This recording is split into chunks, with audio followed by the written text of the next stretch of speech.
The American people have Red Scare fatigue. What do I mean by this? Nobody cares about the word socialism anymore. Nobody cares about being called a communist anymore. These are no longer scary words. And I'll explain why in a second.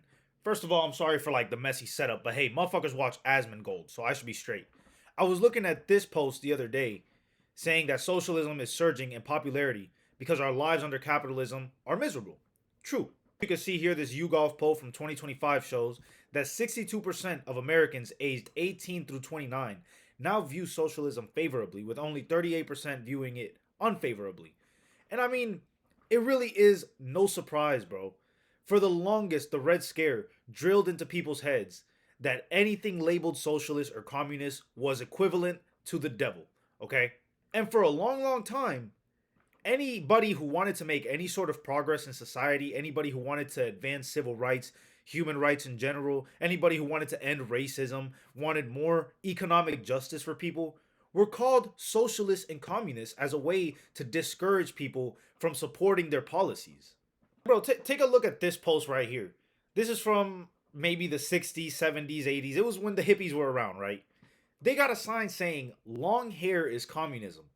What the fuck does that even mean? Like you see what I mean? Like the word itself got used so much to the point where it's watered down, and 90% of Americans can't even tell you what communism or socialism actually is anymore.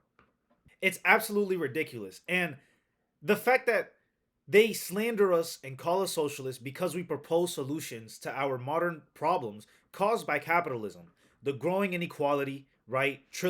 Billionaires, we're about to have a trillionaire. Billionaires are getting trillions and trillions richer while the working class lose trillions and trillions of dollars, especially during the pandemic when billionaires somehow got rich as fuck and the working class lost billions of dollars during a time period where any dollar to your name was crucial. Like, look, the world's 10 richest men more than doubled their fortunes from $700 billion dollars to $1.5 trillion during the first 2 years of the pandemic. And during that same pandemic, the incomes of 99% of humanity fell, and over 160 million more people were forced into poverty.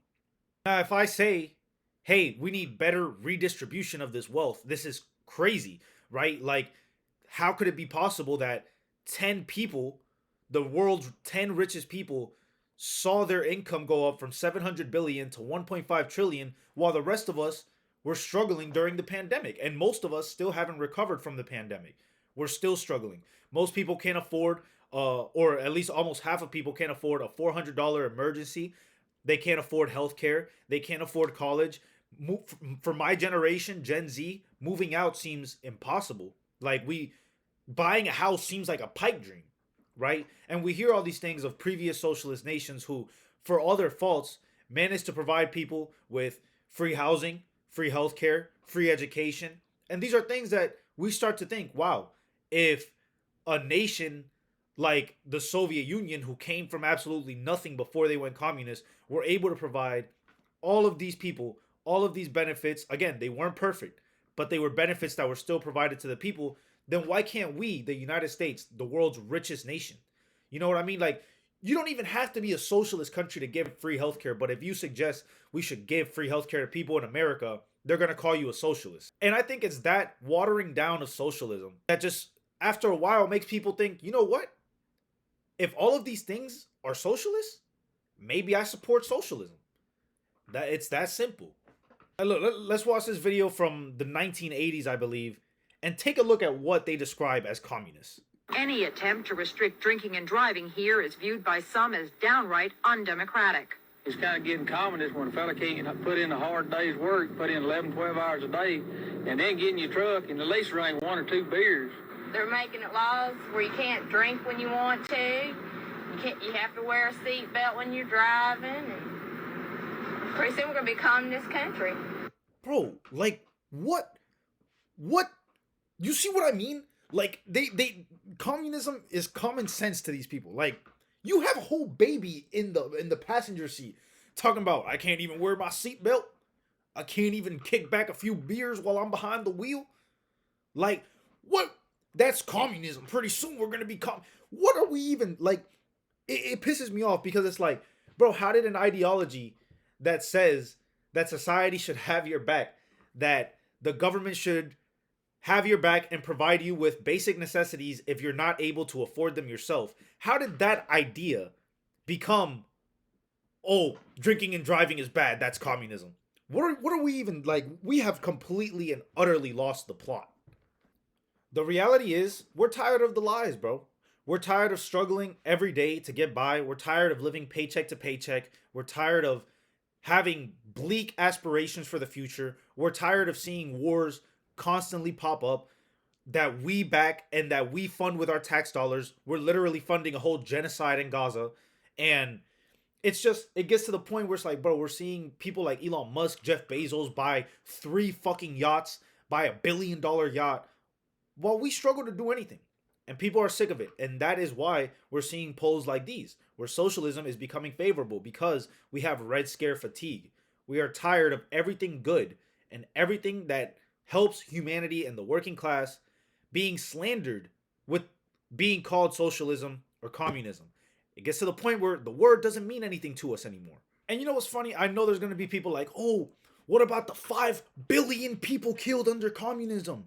Bro, the Black Book of Communism says 100 million people died from communism in its entire existence. It's not true. Many of those people that they put on there were Nazis or straight up just unborn people who they counted as a death. Now, I want you to think about that. 100 million, that's a fake number. Capitalism kills 20 million people annually, bro. So in 5 years, they've killed 100 million people because people die of lack of clean water, die of hunger, of curable disease, and malaria. These are all things that don't need to happen. We live in a post-scarcity society.